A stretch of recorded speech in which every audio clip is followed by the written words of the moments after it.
మా అయ్యున్నాడే, మా అమ్మ ఉందే, వాళ్ళు పాపం చేసి చచ్చారయ్యా. వాళ్ళు పాపం చేసి చచ్చినా వాళ్ళ పాప ఫలం మాత్రం బ్రతికే ఉంది. ఆ దోష శిక్ష మేము అనుభవిస్తున్నామని ఆ పిల్లలు ఏడుస్తున్నారు. తల్లి, తండ్రి, నీ పిల్లలు నిన్ను గూర్చి అలా ఏడవకూడదు, అలా ఏడవకూడదు. మా నాన్న తాగుబోతుడిగా బ్రతికి తాగుబోతుడిగా తిరిగి వాడి పాపపు శాపం నా ఒడిలో పడింది. నీ కొడుకు నీ కూతురు ఆ మాట అనకూడదు. మా అమ్మకు ఒక ప్రార్థనా జీవితం లేదు. ఎప్పుడు సీరియళ్ళు, సినిమాలు, లోకమే మా అమ్మతో ఉండేది. మా అమ్మ భక్తిహీనత నా జీవితంలో శాపంగా మారిపోయింది అని నీ కడుపును పుట్టిన పిల్లలు ఆ మాట నిన్ను గూర్చి అనకూడదు. వాళ్ళు ఏమన్నాళ్ళు తెలుసా?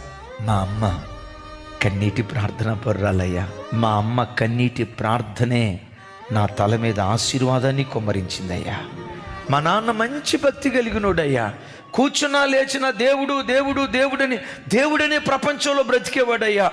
మా నాన్న భక్తే నా తల పైకెత్తబట్టానికి కారణమైందని నువ్వు చనిపోయిన తర్వాత కూడా నీ కడుపున పుట్టిన నీ పిల్లలు నిన్ను గూర్చి ఈ మాట అందురుగాక.